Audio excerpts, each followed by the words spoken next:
The wheel well fender liner helps protect your engine bay and inner panels from road debris, water, and mud. If it is damaged or sagging, you should replace it as soon as possible. In this video, I will show you step by step how to remove and install a new fender liner in a 4th generation Kia Sportage. For easier access to the fender liner, it is best to remove the wheel. Park your vehicle on a level surface and engage the parking brake. Place wheel chucks behind the rear tire. This prevents any movement while the car is jacked up and adds an extra layer of safety. Next, position a jack under the lift point and raise the vehicle until the tire is off the ground.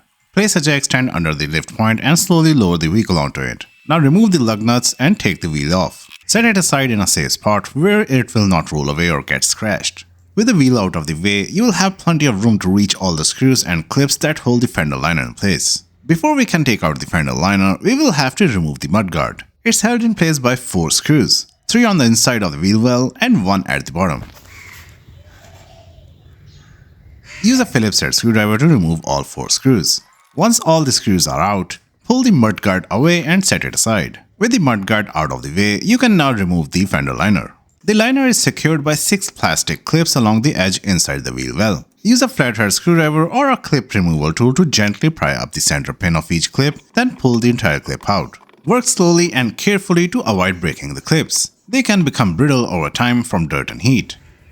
Next, move to the lower front edge of the fender liner, where it overlaps with the engine room undercover or splash guard. Here, the liner is secured with 3 plastic clips that connect it to the undercover. Remove these clips as well. Once all 9 clips are removed, the edge of the fender liner will come loose. The back of the fender liner is still held in place by 5 metal studs with metal retainer washers. The studs are attached to the body, and the liner simply slides over them. The circular metal retainers grip onto the studs to hold the liner in place. To remove the liner, pull it straight back with steady force. The retainers will pop off the studs one by one.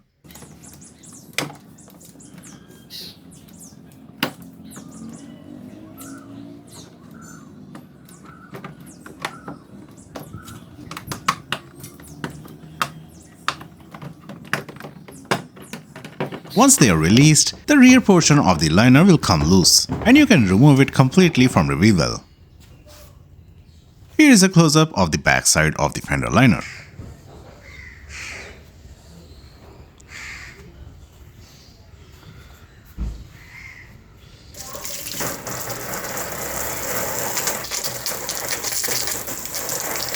To reinstall the fender liner, start by positioning it back inside the wheel well. Align the rear part of the liner with the metal studs on the body and press it firmly until all the retainer washers snap into place. Make sure each stud is fully seated through the liner. Next, line up the front edge of the liner with the undercover and reinstall the 3 plastic clips you removed earlier. Push the clips in until they click securely. Then move to the edge inside the wheel well and reinstall all 6 clips along the fender lip. Press the center pins in to lock them down. Take a moment to double check that the fender liner is properly secured. Make sure all the clips and retainer washers are fully seated and nothing is loose. Once the fender liner is fully secured, it's time to reinstall the mudguard. Position the mudguard back against the edge of the fender, making sure all 4 mounting holes line up perfectly with the holes in the liner and body. Then reinstall all 4 screws using a Phillips-head screwdriver. There are 3 screws along the inner edge of the wheel well and 1 at the bottom. Once everything is secure, reinstall the wheel and then lower the vehicle to the ground. And that's how you replace the wheel well fender liner on a 4th generation Kia Sportage. If you found this video helpful, give it a like and subscribe to Reassembly for more car repair videos. Thanks for watching.